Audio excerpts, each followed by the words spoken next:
So I'm homeless. No, I don't drink. And no, I don't do drugs. I'm trying to get a job, but finding employment when homeless is not an easy task. It's something I need to get out of the way. Every few days, I take a trip to the library to charge my phone and battery so I can keep my phone on and working. I typically spend 4 hours in a quiet corner of the library glued to the power outlet charging.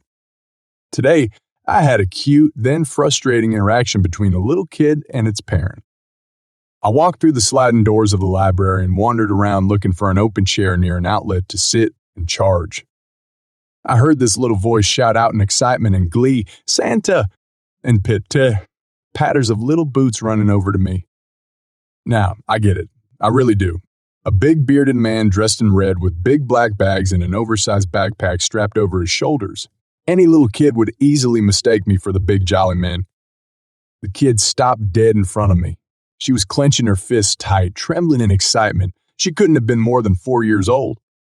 She looked up at me, her eyes opened wide, and uttered the word, "Santa." That made me smile. And I laughed. Her mother came running over, scooped her child up and said, "Sorry" to me, walked away, and told her kid that's not Santa. The entire interaction put a smile on my face, but here's where it went downhill. I found an open seat and plugged in to charge and do my thing. The little kid and her parent were on the other side of the library, but the kid was still brimming with excitement. I could see her head poke out of the bookshelf, staring at me every so often. That went on for about half an hour. Until, I guess, the mother couldn't handle her child anymore and she came over to me. She asked me to leave and find a different spot because I am distracting her daughter. I said, "Hey, I'm sorry, but this is the only open space with an outlet. I need to charge my stuff." She very sarcastically said, "Oh, why's that?" I replied, "Because I don't have one. I am homeless." I thought that was the end of it because her face went red and she walked away. But no, she came back. She went up to the front desk to ask if there are any outlets outside and if it's okay for me to use them. Seriously, she said that the library is okay with me using the outlet outside to charge so I can go out there. I asked her, "So you don't want me in the library, a public institution, to charge? You would rather me sit outside in the cold just because your kid thinks I'm Santa. Really, that's it." I looked at her and said, "Well, ho. Merry Christmas to you. I'm going to stay right here until my batteries are charged." The lady went to the front desk and I listened in because I figured I'm getting kicked out. She asked them to tell me to leave.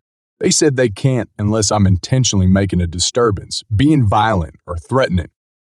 I've been here before. I keep to myself and don't bother anyone. So yeah, I was there for 4 hours. I didn't move or get kicked out. My things are charged and good for the next few days. Honestly, not the worst interaction I've ever experienced. At least she was somewhat polite. Okay, so time I parked my Ford Escape in the driveway on my stepfather's side because my mother had said she was almost home and not to park on her side. Well, I forgot to move my car back over once she got home and my stepfather took offense to this. Instead of asking me to move my car like a rational human being, he decides to ram his Dodge Ram into my Escape and force it out of the way. Unfortunately, the bars I had on the front did far more damage to his truck than expected. So I hear the racket and go to see what was causing the noise, only to find my SUV at the end of the driveway and him staring at the back end of his truck. He then turns to me and says that as soon as he gets back from his errand, I had better have the money to fix the damage. Well, as soon as he left, I called the cops and reported a hit and run. Gave them the license plate number and his description. I then called the insurance company and told them the same story and gave them the license plate blah blah blah. So fast forward about an hour and a half. My mom gets a call from my stepdad at the police station, saying he needs to be picked up. We have a huge screaming match as soon as he gets home, which ends in him taking my car keys from me and claiming he was going to sell my SUV, to which I reply that the vehicle is in my name, so he can't do anything. Oh, there was next to no damage to my vehicle from the impact. I'm just glad that he didn't have his trailer hitch on. Next morning, surprise, surprise, my SUV is gone. So I confront my stepdad about it. He looks me straight in the eye and says, "I told you I was going to sell the piece of shit, and that is exactly what I did. So while he was still glaring at me, I pulled out my trusty phone and called the cops again, this time to report a stolen vehicle. As soon as I told the cops his name, he took off running. His truck was still an impound. This time, I will go to the police station with my mother. When the cops ask if I want to press charges, I just told them if he gives me my SUV back then. No, but if he refuses, then yes, I would like to press charges. Turns out he sold it to his brother. He stashed it at his place until I paid for his truck because the insurance company refused. Needless to say, my mother and he were not married much longer after that. I run across sovereign citizens now and again, the kind that like to file bogus legal documents filled with Latin phrases and notarized with a red seal to make everything official. These guys think legal terms are like incantations or spells. If you just say the right thing in a document, your legal problem magically disappears. Lawyers and judges hate these guys. They are super annoying. Years ago, I broke one of my rules and took on a case for a friend. It was a family estate squabble, and my client's brother owed him money. The soft-sit brother got his greedy hands on his father's money outside of the estate process by getting himself joint with his elderly father on some bank account. Pulling that stunt is a no in Canada. Definitely frowned upon by the courts. But so far as soft-sit man was concerned, it was finders keepers all the way, and his father's will be damned. I sent soft-sit man a letter demanding that he pay, and he stuck to the soft-sit playbook. He paid my client with a check. The check was not your normal check drawn on an actual bank account. Instead, it was some weird bullshit thing that he got off the web.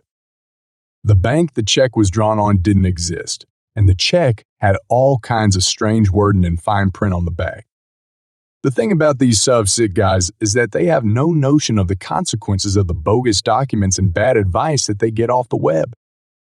Soft-sit man made a huge mistake by sending me the bogus check.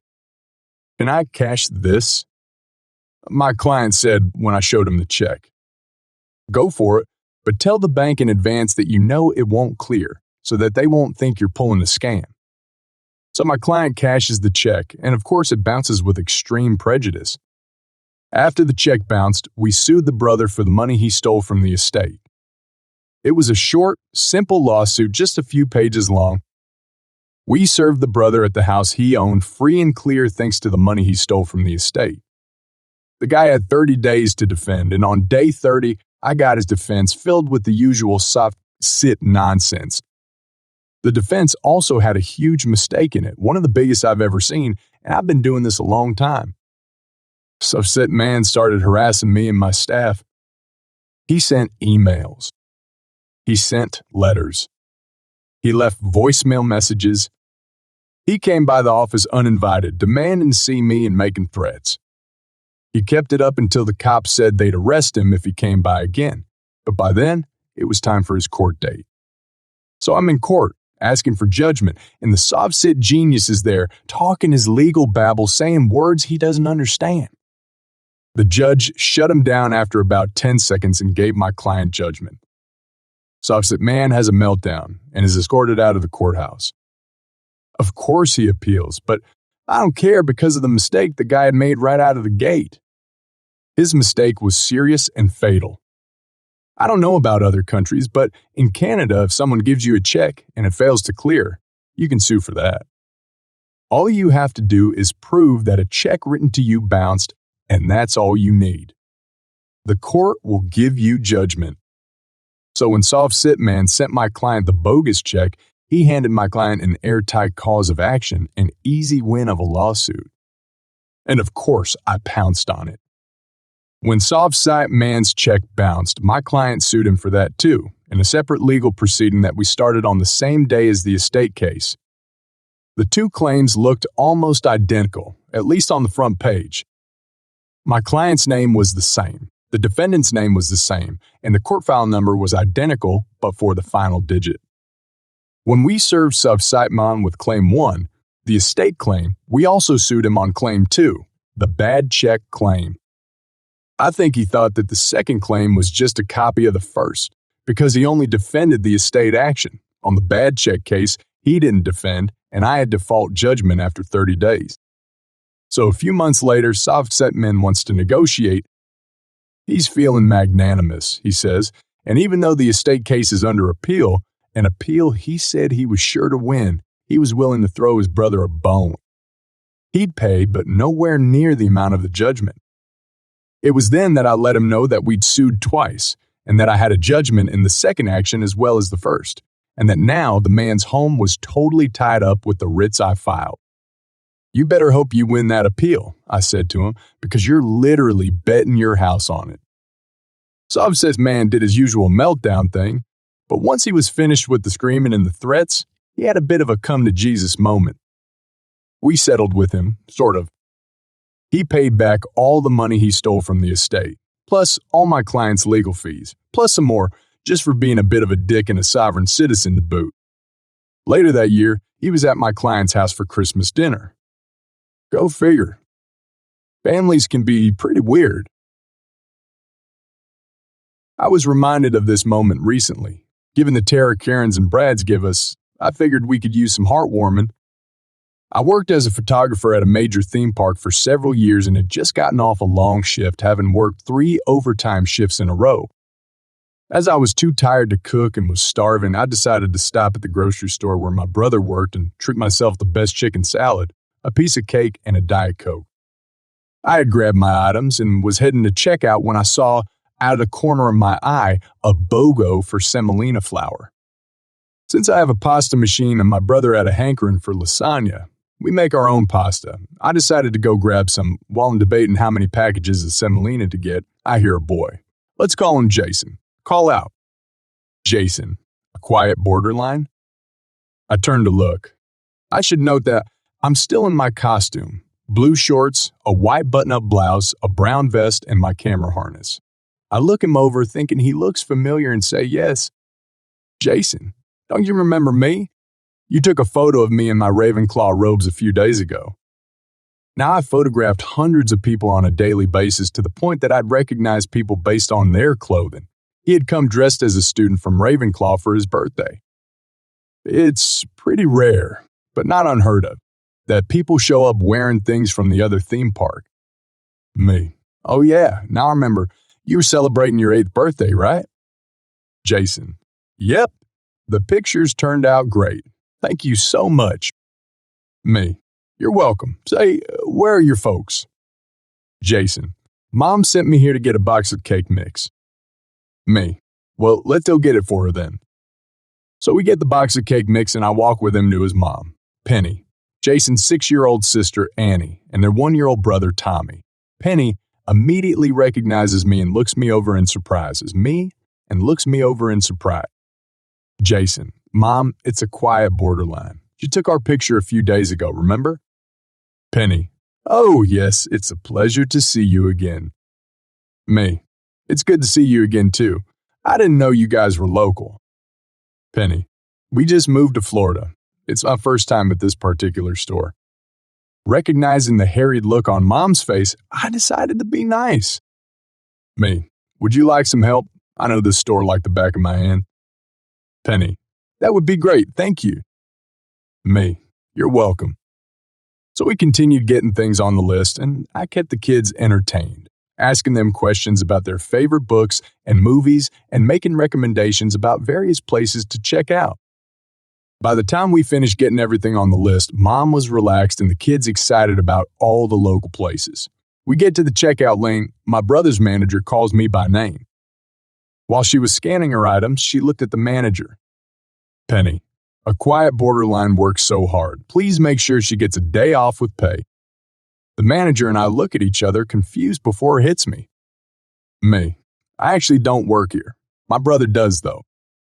We had a good laugh over it, and I politely declined Penny's offer to pay for my groceries. However, Penny offered me a job as a babysitter, to which I said yes. That was maybe 5 years ago, and we're still friends to this day.